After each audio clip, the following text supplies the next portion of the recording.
Nastaghfiruh wa na'udzu billahi min shururi anfusina wa min sayyiati a'malina may yahdihillahu fala mudilla lahu wa may yudlilhu fala hadiyalah. Asyhadu an la ilaha illallah wa asyhadu anna Muhammadan abduhu wa rasuluh. Allahumma shalli ala Muhammad wa ala ali Muhammad. Subhanaka la ilma lana illa ma 'allamtana innaka antal alimul hakim. Rabbi shrah li sadri wa yassir li amri wahlul 'uqdatam min lisani yafqahu qawli. Amma ba'd.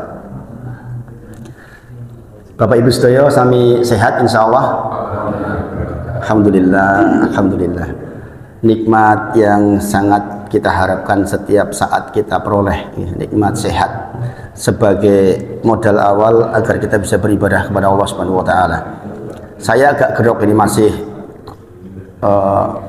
perbaikan, masih proses penyembuhan.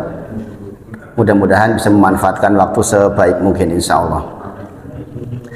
Jadi panjenengan yang diberi sehat dioptimalkan, karena demi Allah yang tidak sehat itu sangat bisa merasakan nikmat sehat. Karena saya bekalnya suara, kalau suaranya kerepotan itu betul-betul merasakan susah. Semoga Allah jaga kita semua insya Allah. Salawat dan salam disampaikan kepada junjungan kita Nabi Agung Muhammad Sallallahu Alaihi Wasallam. Kita sangat berharap kepada Allah mudah-mudahan menjadi orang-orang yang dipilih oleh Allah untuk bisa mempelajari risalahnya, hidup di atas sunnah-sunnahnya. Nanti ketika kita meninggal juga dalam kondisi sedang melaksanakan sunnah Nabi Muhammad Sallallahu Alaihi Wasallam, yang itu menjadi tanda bahwa kita meninggal dengan husnul khotimah. Kita menyadari Bapak Ibu semua bahwa dengan kondisi semakin tua itu semakin berkurang ya, fungsi-fungsi tubuh ya. Kata Allah berfirman, waja'akumun nadir, telah datang tanda-tanda kepada panjenengan. Kalau kita baca tafsirnya, ayat itu merujuk kepada kalimat uban sebenarnya ya.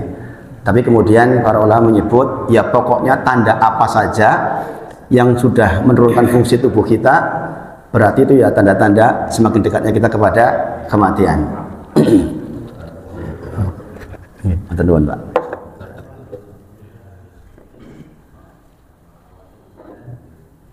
Jazakallahu khairan. Jadi sekecil apapun tanda dari Allah, seharusnya kita mampu menangkap sebaik mungkin. Contoh, jenengan sudah mulai naik ke tangga kesusahan, pegel-pegel. Itu tuh tanda ya, tanda yang sangat jelas. Dan saya kira setiap kita yang di atas 45 tahun sudah mulailah merasakan itu. Banyak hal-hal seperti itu. Maka mudah-mudahan itu menjadi peringatan yang sangat keras ya, untuk kita bahwa kita harus semakin dekat kepada Allah Subhanahu wa taala. Pagi ini insyaallah Bapak Ibu semuanya, saya menyampaikan satu hal yang mungkin berkaitan dengan semakin dekatnya kita dengan bulan Dzulhijjah ya. Sebagian saudara kita sudah siap-siap berangkat ini. Adik saya sendiri tanggal 2 berangkat hajian, alhamdulillah. Dan hari Ahad besok saya juga ngisi pengajian terkait dengan Walimatus Sahar. Ada beberapa di antara jamaah yang berangkat hajian tahun ini. Dan itu hal besar ya, kita tahu ya. Itu hal besar. Al-haju ashhurum ma'lumat. Ya. Haji itu ditentukan waktunya.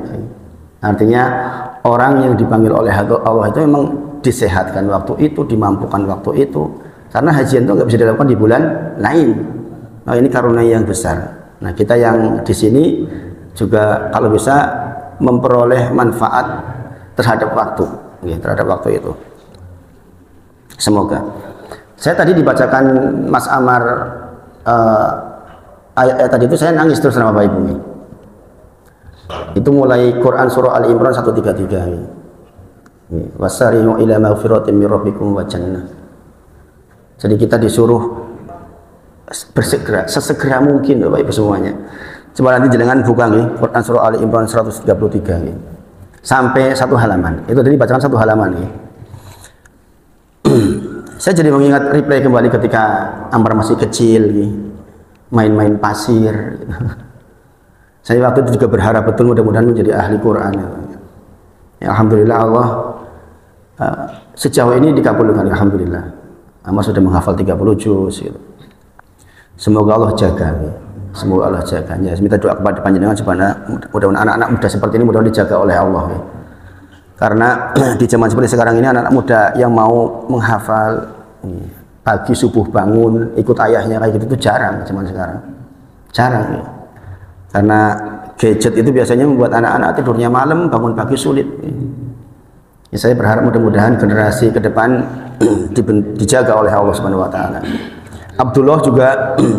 Abdullah juga termasuk mudah dibangunkan untuk kegiatan seperti ini. Mau adzan pagi itu sebuah kenikmatan, insya Allah kenikmatan.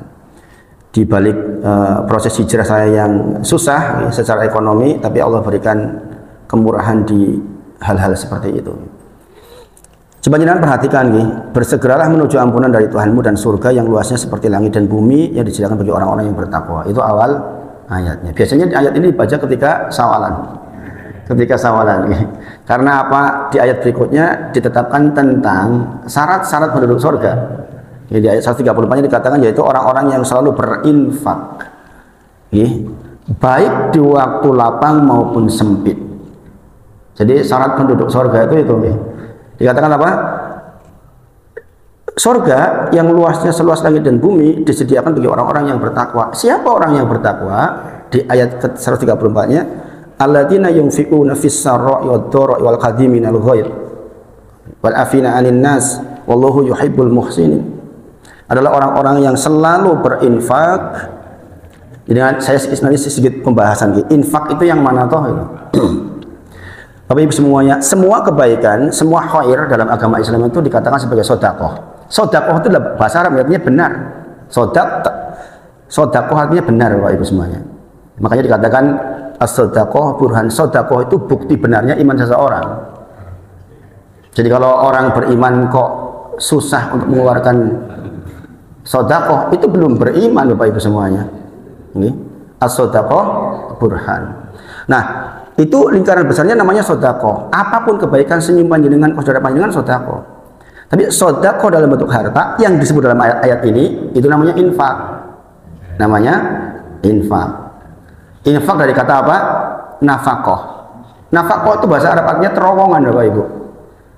Artinya terowongan. Maksudnya apa? Ketika jenengan berinfak meletakkan harta panjenengan sebagai infak, maka jenengan sedang meletakkan harta panjenengan untuk sampai terowongan, sampai ke yaumil akhir, sampai ke akhirat maksudnya. Jenengan menghentikan harta panjenengan untuk bermanfaat bagi umat atau bagi orang lain yang diletakkan di terowongan, yang terowongan itu menuju ke akhirat. Bayangin Bapak Ibu. Dikatakan apa? Orang-orang yang berinfak baik di waktu luang maupun sempit. Nanti jangan lihat nih. Saya hari ini insya Allah akan bawakan itu nih. Quran surah Al-Hajj ayat ke-77. Bapak Ibu semuanya, ini tidak dirancang ya. Saya tidak tahu kalau Mas Amar juga mau baca ayat ini. Tapi kebetulan kemarin hari Ahad sore, ini saya terangkan juga di Masjid Mansasar Al-Ma'arij ini sebagian ya. Masalahnya hari ini kita kedatangan tetangga saya ya, Pak Rinto, Pak Bambang itu dari sana tetangga saya nih. Pak Rinto itu satu bedukuan, jejer bedukuan, Pak Bambang itu satu bedukuan. Masya Allah. Orang-orang yang sangat bersemangat di dalam mencari ilmu, Masya Allah. Jadi waktu Ahad sore, Bapak Ibu semuanya, saya itu diundang oleh komunitas. Nama komunitasnya Al Khair Community. Bagus nggak namanya? Al Khair, kebaikan. Komunitas yang orangnya ingin baik dan berbuat baik. Saya diundang oleh ketuanya, ibu-ibu nih, ibu semuanya. Ini sebenarnya Al Khair Community ini ibu-ibu nih. Ketika menyambut nih, beliau cerita ke saya tentang bahwa saya itu secara medik itu sudah dikatakan lah divonis mati lah. Karena upaya terakhir di operasi itu gagal, nggak bisa. Dokter mengatakan sudah nggak bisa. Beliau nggak menyebut nama penyakitnya apa. Sehingga beliau sudah berpasrah total, siap-siap untuk kembali kepada Allah Subhanahu wa taala. Ibu-ibu ini. Kemudian dia mengamalkan zikir pagi, zikir petang, tepatnya al-maksurat, karena beliau kebetulan pakainya al-maksurat. Kalau jangan dengar di MKFM itu kan sering dibaca pagi sore itu. Sebenarnya lebih sahih itu yang zikir pagi, zikir petang. Ternyata Masya Allah, atas karunia dari Allah itu sembuh, sehat sekarang. Masya Allah. Dari pengalaman spiritual itu kemudian beliau ingin berbuat baik. Maka beliau mengumpulkan teman-temannya Saya kebetulan ngisi pengajian di kantornya suaminya.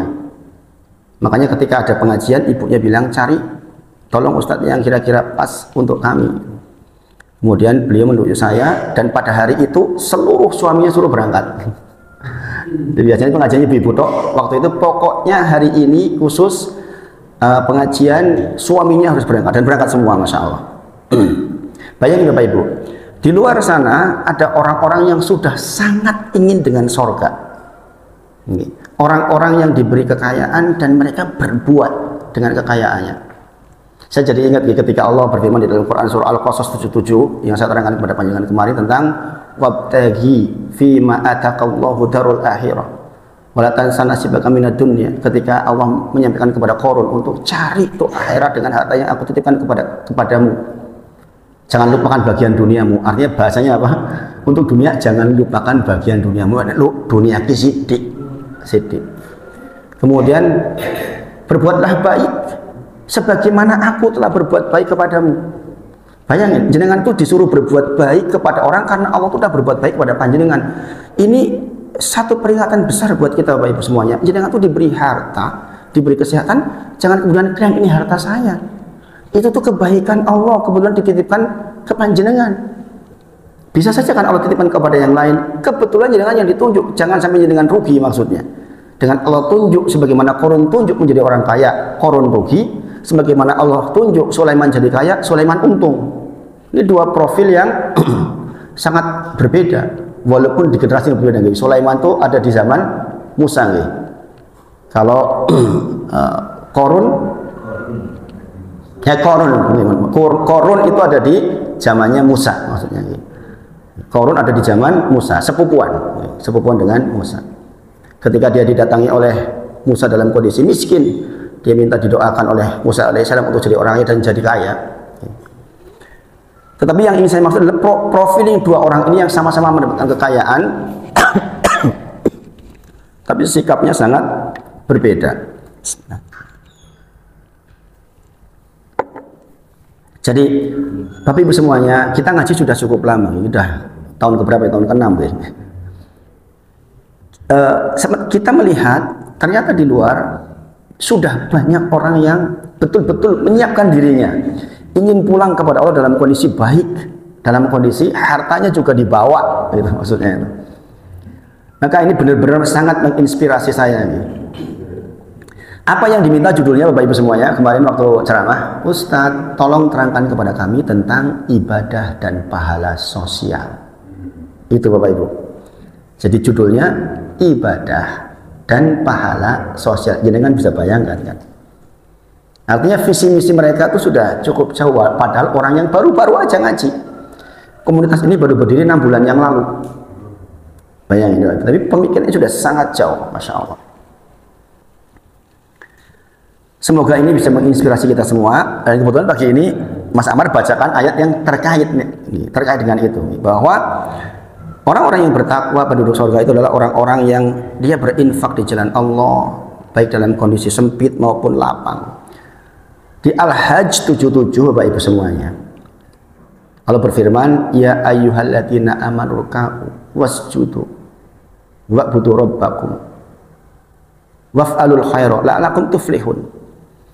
Ayat ini Bapak Ibu, kita perhatikan betulnya. Ayat ini tuh turun Makkiyah. Ayat ini turun sebelum hijrah. Padahal ayat-ayat perintah, fikih, sholat dan lain sebagainya itu Madaniyah. Bagaimana ayat ini menjadi tanda besar buat kita? Orang Islam waktu itu susah Bapak Ibu, diboikot, ngumpet-ngumpet, kok sudah diperintah waf'alul khair, sudah disuruh berbuat baik. Yang dalam tafsir dikatakan ini terkait dengan sedekah nih Bapak Ibu. Susah kok kon sedekah, susah diboikot, rapat yo duit kok kon sedekah. Maksudnya apa? Para ulama menyebutkan bahwa mental untuk lomoh, mental untuk pengen baik memberi itu sudah disiapkan oleh Allah jauh sebelum mereka tuh kaya raya Bapak Ibu semuanya. Jadi kalau jenengan membangun mental lomoh tahu gak? Mental mudah memberi orang lain, Kok ketika nunggu kaya, itu telat Bapak Ibu semuanya. Telat sekali. Jadi Allah tuh perintahkan untuk seperti itu dalam kondisi sempit Bapak Ibu semuanya. Ini peringatan buat kita bahwa kita jangan sampai oke si miskin. Ora sah lah ngekek-ngekek wong liya. Boro-boro seperti itu subhanallah. Nah ternyata Allah menurunkan ayat ini di sebelum hijrah. Masya Allah. Maka Bapak Ibu semuanya, saya kasih kesimpulan ini bahwa ceramah itu kalau disimpulkan, kita baca ayat dan hadis terkait dengan pahala dan ibadah sosial.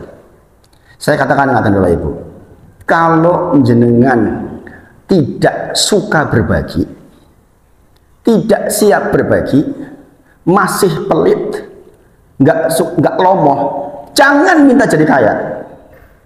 Demi Allah, jangan jenengan minta punya uang banyak. Kalau jenengan nggak siap berbagi, jangan minta uang banyak kepada Allah Subhanahu Wa Taala. Kenapa? Menyiksa jenengan. Jenengan diberi kekayaan itu harus nempel ilmu besertanya. Jenengan harus pandai menggunakan harta itu. Kalau nggak, menyiksa jenengan pribadi. Setiap lempeng harta kita yang kita bawa pulang ke akhirat sementara nggak disakati, hak-hak yang dipenuhi akan jadi bahan bakar buat kita, Bapak Ibu semuanya.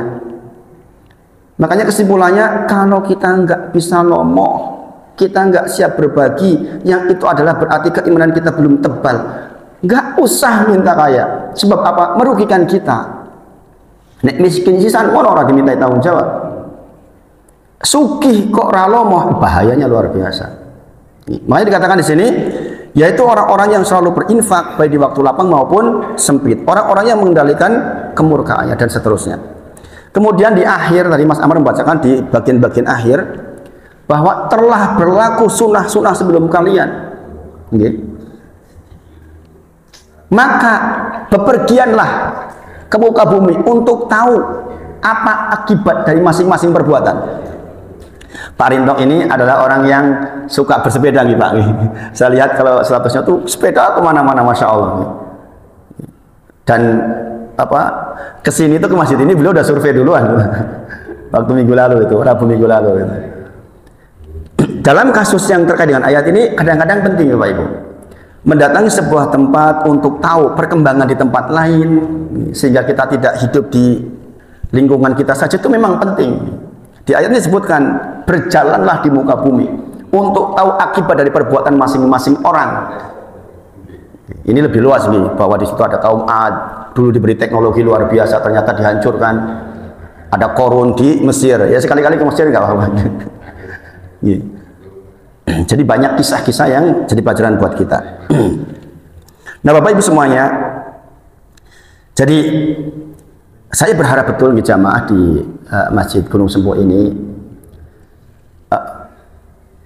mengambil pelajaran dari yang saya ceritakan tadi, tentang orang-orang yang Allah kasih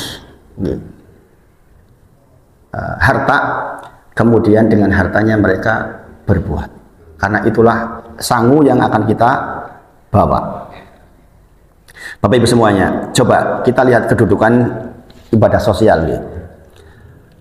Kalau jangan saya ajak berpikir ini, misalnya Pak Nandang misalnya jadi dokter misalnya. Kemudian ada kasus Pak Nandang harus operasi, melaksanakan operasi. Waktu asar tinggal 10 menit. Sementara Pak Nandang sebagai dokter tahu ini proses operasinya 5 jam. Berarti akan lewat waktu asar, lewat waktu maghrib, lewat waktu isya. Satu sisi dalil mengatakan bahwa laki-laki itu wajib di masjid. Bagaimana Pak Nandang harus berbuat? Ini kan terbentur antara ibadah pribadi, dia menghadap ke Tuhannya, Pak Nandang sholat menghadap kepada Allah, dengan ibadah di mana dia harus menolong makhluknya Allah. Ya enggak ini? Ya napa nggih? Nah Bapak Ibu semuanya, jangan perhatikan, fikih memberikan solusi yang ternyata didahulukan ibadah sosial dalam kasus seperti ini. Dalam kasus seperti ini yang didahulukan siapa? Ibadah sosial. Seolah-olah kita mendahulukan hak adami, hak manusia dibandingkan hak Allah. Gila bagi? Karena fikih mengatakan, ya didahulukan operasinya. Bukan dalam rangka kita mengalahkan Allah atas manusia, bukan. Bukan. Karena Allah itu pengasih dan penyayang. Nggak mungkin Allah itu membiarkan hambanya itu terlunta-lunta. Maka fikih mengatakan, Pak Nandang tangani sampai selesai. Baik, kalau begitu bagaimana nasib sholatnya Pak Nandang? Asar bagaimana? Asar nggak bisa dijamak dengan maghrib dan isya. Kalau maghrib dan isya bisa dijamak. Asarnya bagaimana? Solusinya dikoto. Baik Bapak Ibu. Dalam kasus seperti itu berarti kan Pak Nandang mendahulukan manusia atau makhluknya Allah. Baru kemudian setelah itu menghadap kepada Allah Subhanahu wa taala. Dan ini fikih yang benar. Sementara kalau maghrib isanya mudah, tinggal di jamak takhir selesai. Bayangin Bapak Ibu. Dari sini kita lihat bahwa ibadah dan pahala sosial itu kedudukannya tinggi sekali di sisi Allah Subhanahu wa taala. Jadi nggak ada orang Islam itu nggak punya solusi. Orang di depan masjid ada tabrakan, komat, waktu komat. Apa yang dilakukan? Tolongin dulu, bukan sholat dulu. Tolongin dulu. Bismillahirrahmanirrahim. Jadi dari sini kita tahu Bapak Ibu semuanya, saya ingin mengajak jenengan betul-betul hasil dari ngaji kita itu terimplementasikan di dalam kehidupan kita sehari-hari yang optimal. Coba jenengan perhatikan ya, tentang bahwa ayat-ayat dari Allah Subhanahu wa taala terkait dengan ibadah pribadi kita itu hampir selalu hadir dengan ibadah sosial. Contoh yang jangan sama-sama hafal. Ara'aital ladzi yukadzibu biddin fadzalikal ladzi yad'ul yatim. Kata Allah, tahukah kalian siapa pendusta-pendusta agama? Adalah mereka yang tidak atau mereka yang menghardik anak yatim, mereka yang tidak memperhatikan anak yatim. Pendusta agama adalah, kata Allah, yang pertama adalah orang-orang yang menghardik anak yatim. Kemudian ayat berikutnya, yang tidak menyuruh, memotivasi orang-orang untuk kasih makan orang miskin, itu pendusta agama, kata Allah. Coba jangan lihat. Dalam kasus ini Allah menyebut ibadah sosial di depan, baru kemudian celakalah orang yang lalai di dalam sholatnya. Pembahasan atas sholat dalam kasus ini didahului oleh ibadah sosial. Dalam bentuk apa? Perhatikan tuh anak yatim, jangan dihardik. Kasih makan tuh orang miskin. Masya Allah. Makanya kedudukan ibadah sosial di sisi Allah itu luar biasa. Maka saya sungguh berharap Bapak Ibu semuanya, kita yang sudah ngaji cukup lama benar-benar efektif menggunakan nikmat dari Allah untuk hal-hal seperti ini. Nah, inilah yang akan menjadikan umat kuat. Tadi saya katakan, apa bentuknya? Sedekah secara umum adalah seluruh kebaikan, al khair, termasuk senyum ke saudara, sedekah, nolong tetangga dan sebagainya, itu sedekah. Tapi ada sedekah dalam bentuk harta, namanya infak. Ini namanya infak dari kata nafkah atau terowongan. Nah, di dalam infak itu ada dua bagian. Ada dua bagian. Saya berharap betul masjid ini nanti bisa praktek sehingga bisa besar ya. Kita melangkah lebih jauh. Infak itu ada dua bentuk. Yang satunya namanya zakat, satunya namanya wakaf. Sebenarnya wakaf ya. Orang Indonesia mengatakan wakaf. Wakaf itu artinya berhenti. Jadi kalau belajar Al-Quran ibu-ibu, wakaf itu tidak. Kalau wakaf berhenti, wasol itu jalan, kan gitu nggih. Wakaf itu artinya kita menghentikan sebagian harta kita untuk jadi miliknya Allah, untuk dikelola oleh umat. Namanya wakaf. Dan jangan perlu tahu Bapak Ibu semuanya, Islam itu dari dulu bisa kuat karena dana wakaf. Muhammadiyah contohnya itu Masya Allah besar sekali, itu uangnya mungkin unlimited. Ini saya mau sekarang ikut-ikutan tambang barang. Mudah-mudahan tidak independen ya, mudah-mudahan. Jadi tidaklah seorang sahabat Nabi Muhammad SAW yang mampu berwakaf meninggal kecuali pasti sudah berwakaf. Makanya mulai pikirin jenengan, apalagi jenengan yang punya uang, punya harta, punya aset, jangan jenengan meninggal kecuali jenengan sudah wakaf sebagai harta panjenengan. Karena itu yang akan membuat panjenengan itu sukses di yaumil akhir. Sekali lagi saya ingatkan, wala yajtami'u ahsuhal iman fi qalbi abdin abadan, tidak akan berkumpul Bapak Ibu semuanya antara pelit dan iman di hati seorang hamba selamanya. Allah berfirman di dalam Quran surah Al Imran 192, lan tanalul birra hatta tunfiqu mimma tuhibbun. Tidak sampai kepada derajat kebaikan.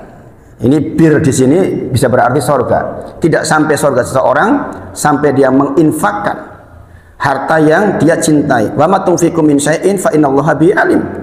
Atas semua yang diinfakkan sesungguhnya Allah tuh tahu. Kemudian Bapak Ibu semuanya,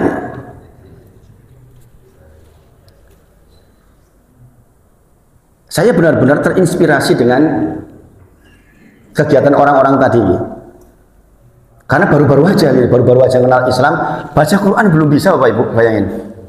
Jadi kalau ketemu ibu-ibu ngajinya cuma baca zikir sama baca salawat tok, mau baca Quran nggak berani. Kami itu baca Quran nggak berani Ustaz, karena belum bisa. Tapi mereka sudah berbuat banyak, masya Allah, masya Allah. Yang titik poinnya gara-gara apa? Gara-gara sakit disembuhkan oleh Allah. Kadang-kadang orang tuh butuh dapat hidayah, kadang-kadang kayak gitu ya, dari hal-hal yang dianggap besar. Coba jangan perhatikan hadis dari Abu Hurairah yang dulu pernah saya bacakan di sini. Kata Rasulullah SAW, man nafasa an mu'minin kurbatan min kurubi dunya nafasallahu anhu kurbatan min kurubi yaumil qiyamah. Siapa yang menghilangkan penderitaan seorang mukmin dari berbagai macam kesulitan dunia, niscaya Allah akan menghilangkan berbagai kesulitannya di hari kiamat. Jelas gitu? Kemudian dikatakan waman yasar, barang siapa yang memberikan kemudahan bagi orang yang sedang kesulitan, niscaya Allah akan mudahkan baginya di dunia dan di akhirat. Coba jangan perhatikan gitu. Kemudian yang ketiga, dan siapa yang menutupi aib seorang muslim, Allah akan tutupi aibnya di akhirat kelak. Yang keempat, Allah senantiasa menolong hambanya sepanjang hambanya senantiasa menolong saudaranya. Baru kemudian kalimat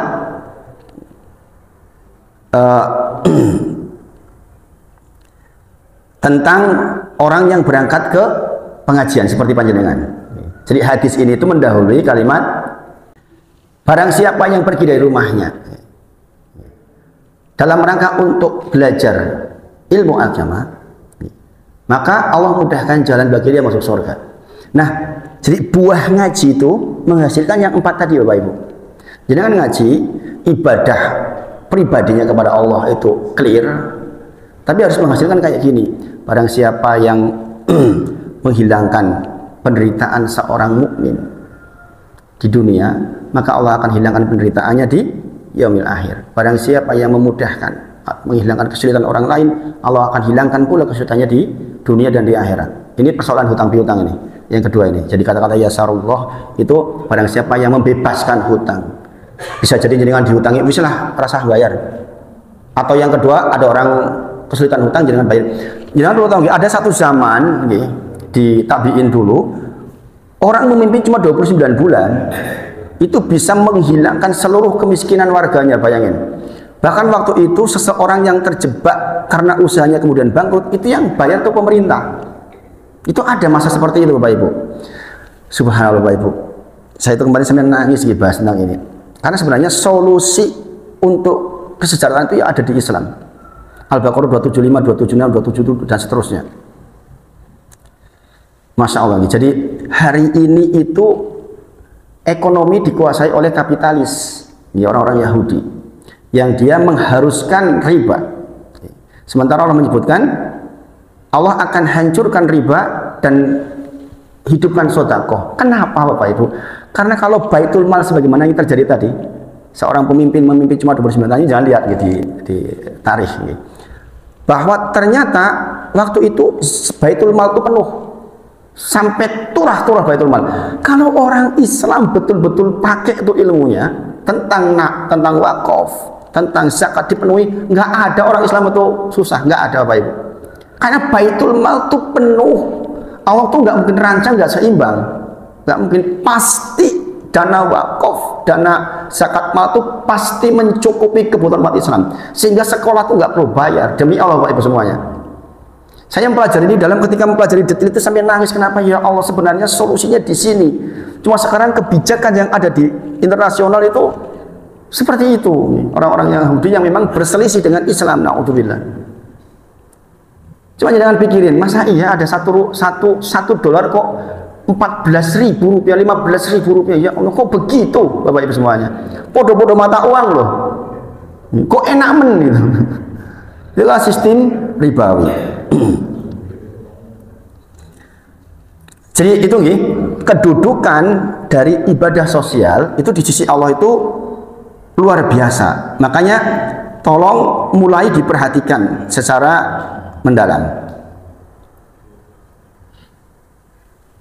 Kemudian sebagai bukti bahwa ibadah sosial itu Allah beri kedudukan yang tinggi. Tadi yang pertama apa?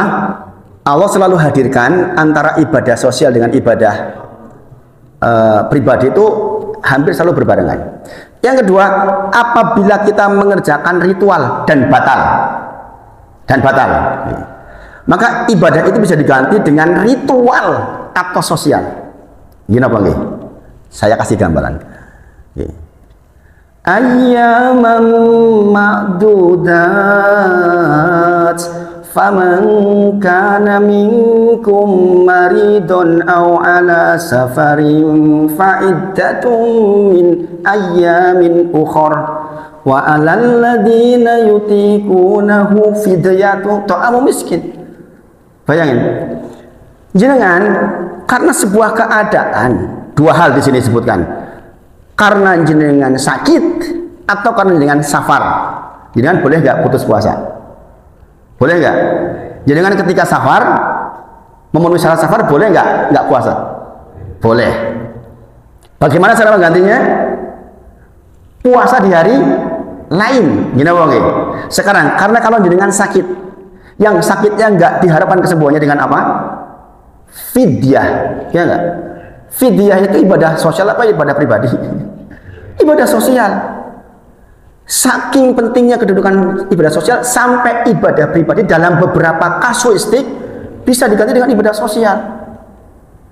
Ini alasan kedua, kenapa kedudukan ibadah sosial itu tinggi. Saya itu berharap betul Bapak Ibu, dengan yang ngaji ini jadi profil agen-agen kebaikan yang menjadi penolong banyak orang. Jangan sampai ada perasaan pelit sedikit pun. Lepaskan sebagian besar harapan jangan untuk apa? Untuk umat. Jangan sampai jangan punya tetangga susah. Nggak masuk akal nih, jenengan sudah ngaji lama, tetangganya kesusahan, jenengan diam saja. Di antara orang yang diancam tidak masuk surga adalah orang yang dia kenyang sementara tetangganya lapar. Masya Allah Bapak Ibu semuanya. Al-Baqarah 184 tadi yang saya bacakan. Kemudian yang ketiga, jikalau ada ibadah ritual, ibadah pribadi, bersamaan dengan ibadah sosial yang mendesak, maka bisa dipercepat.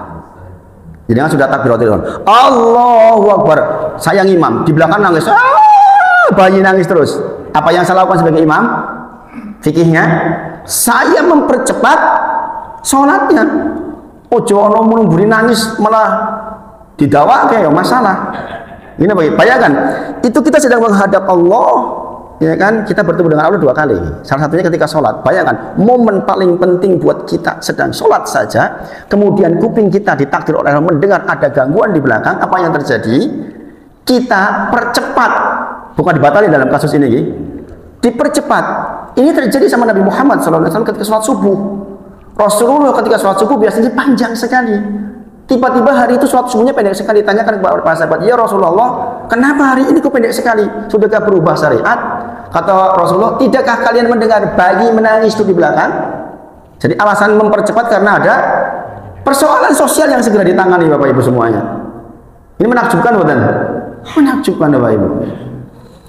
Yang keempat, ibadah sosial banyak disebut dalam hadis Nabi Muhammad SAW, termasuk yang tadi saya bacakan. Nah, ini tadi hadisnya apa? Man salaka tariqan yaltamisu fi ilman sahala lahu bi tariqan ilal jannah. Wa majtama'a qauman fi baitin min buyutil, dan seterusnya. Itu adalah motivasi agar kita duduk di majelis. Tapi sebelum itu hadisnya didahului oleh 4 tadi itu. Jadi hasil ngaji itu harus menghasilkan ibadah sosial yang luar biasa. Ini Bapak Ibu semuanya, mudah-mudahan ini betul-betul masuk ke hati panjenengan. Ini saya berharap betul Masjid Gunung Sempu itu jamaahnya tuh betul-betul terbentuk, hatinya tuh ngumpul betul. Jadi kalau bisa seluruh jamaah yang hadir ini nggak ada yang kesulitan.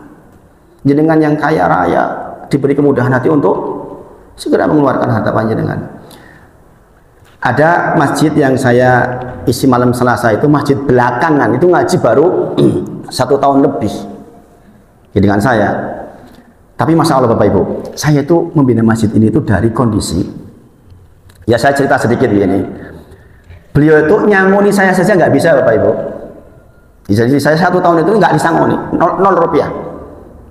Dan saya biasa ya. Saya sejak lama, Pak Tovan tahu persis lah. Insya Allah saya tidak dalam rangka mencari itu di dalam dakwah. Jadi sampai kemudian bertanya masjid ini, Ustadz, saya itu ngundang Ustadz lain kok selalu sekali, habis itu nggak pernah mau. Sebulan saya mikir untuk jawab itu. Sebulan saya mikir untuk jawab. Saya pulang ke istri, Mi, ada pertanyaan begini. Ya, ayah terus terang aja gitu, bahwa secara umum itu masjid itu ya menghargai Ustadz itu sudah pada level yang baik di Jogja. Jangan-jangan mereka merasa nggak dihargai, yang diundang-undang itu maksudnya itu. Kebetulan saya kan berangkat terus. Akhirnya saya memberanikan diri, Mas, kepanitianya, Mas, walaupun beliau doktor yang diundang, pengurus loh ini di PP Muhammadiyah. Saya bilang, saya yakin mereka nggak butuh uangnya. Saya sangat yakin mereka nggak butuh uangnya. Tapi bahwa bentuk penghargaan itu penting. Karena di tempat lain dia kan bilang, tapi kok Ustadz itu di sana mau, di sana mau, di sana mau. Di sini kok nggak mau? Yang lingkungannya sendiri malahan, subhanallah. Saya katakan, coba dengan buat servis yang baik. Pertanyaannya sekarang, dari mana uangnya? Ini masjid, saldonya banyak. Tapi takmir masjidnya itu nggak mau keluarin uang. Saldonya banyak, puluhan juta. Kalau nggak salah 30-an juta waktu itu. Tapi nggak mau keluar, gimana? Padahal uang infak itu harus bergerak terus kan, supaya orang yang masukin infak dapat pahalanya langsung. Jadi kalau didiemin gimana? Ya kan?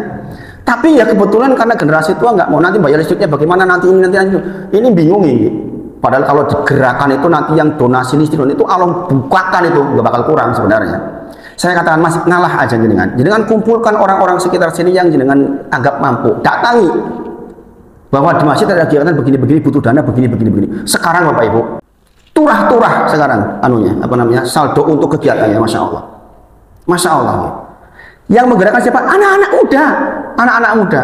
Pak Tovan tuh tahu persis, karena Pak Tovan saya ajak sejak pertama.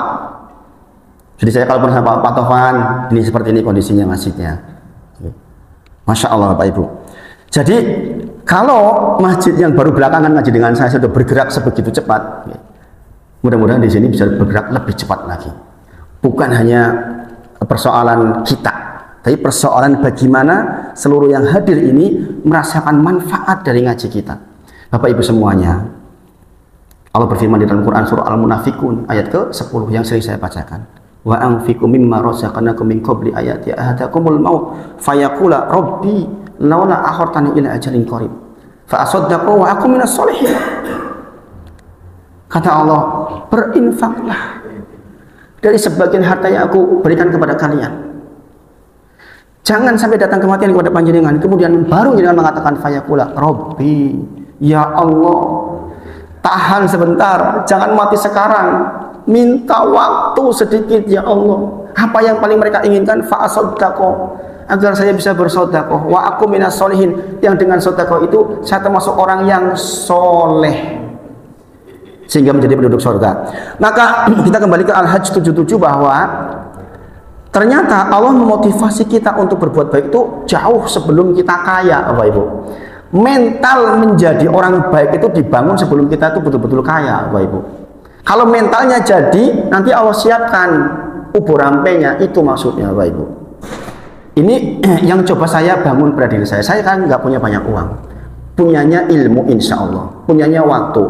Itu yang coba saya sedekahkan. Makanya Bapak Ibu semuanya, orang-orang yang sudah ikut saya lama itu tahu persis prosesnya. Ada satu masjid yang saya tuh 5 tahun di situ, insya Allah 0 rupiah, insya Allah saya nggak pernah disangoni sedikit pun, 5 tahun.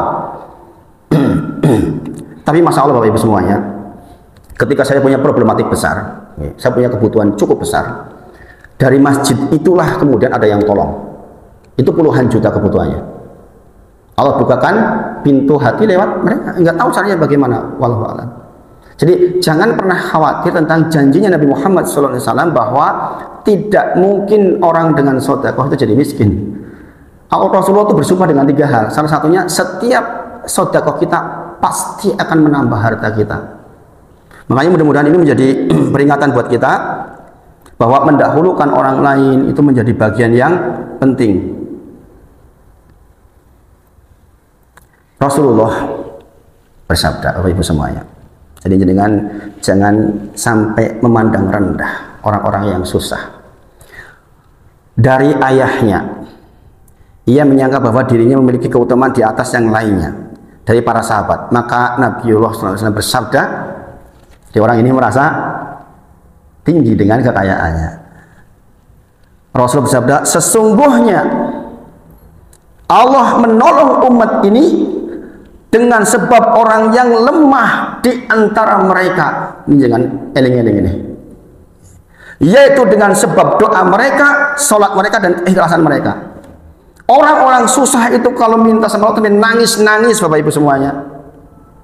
Orang susah, orang sempit itu kalau minta sama Allah, ya Allah, ya Allah, ikhlas betul itu, nangis.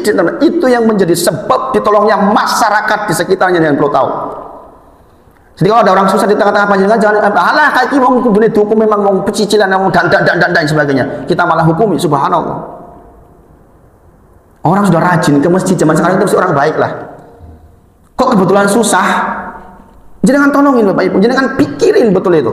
Karena kata Rasulullah, bahkan dikatakan kata Rasul dalam hadis yang lain, carikan untukku orang-orang yang lemah, orang-orang yang susah di antara mereka, karena sesungguhnya kalian diberi rezeki dan ditolong, dimenangkan dengan sebab orang-orang yang lemah di antara kalian. Sahih dari Nabi Muhammad SAW. Sampai kata Rasulullah, carikan orang-orang yang susah, orang-orang yang lemah di antara kalian, karena dengan sebab mereka itulah kalian semua diberi rezeki oleh Allah Subhanahu wa taala. Coba Islam tuh sebegininya Bapak Ibu semuanya, dahsyatnya. Maka di tahun ke-6 ini saya buka betul dengan kita ngaji selama ini untuk ibadah ritual. Saya berharap betul ke depan dengan mulai kombinasi itu antara ibadah ritual dengan ibadah sosial. Dan kebetulan ada yang memantik, saya diundang Bapak Ibu semuanya untuk seperti itu. Jadi mereka tuh menyiapkan, Ustadz saya punya ini, saya mau wakaf ini caranya bagaimana dan sebagainya. Bayangin, ada orang, sekelompok orang mengundang dalam rangka untuk hal itu. Bayangin, Masya Allah ya. Kemudian jangan lihat ya, Quran surah Al-An'am ayat 141. Ini Allah menceritakan tentang zakat pertanian Bapak Ibu. Zakat dari pertanian. Kita kan bisa bayangkan, ngapain coba kalau dipikir, orang Mekah tuh nggak ada ngurusi pertanian. Mereka tuh pedagang, muhajirin tuh rata-rata pedagang. Yang bertani siapa? Di Madinah. Ini makiyah Bapak Ibu. Jauh sebelum mereka siap di dalam pertanian, Allah tuh udah buat perencanaan apa? Sodak atau zakat pertanian. Artinya apa? Sekali lagi, jangan sampai jenengan nunggu kaya raya baru kemudian yang berpikir sedekah infak. Bukan, jenengan menyiapkan mental dulu, karena kalau tidak Bapak Ibu, jenengan nanti jadi kaya pelit.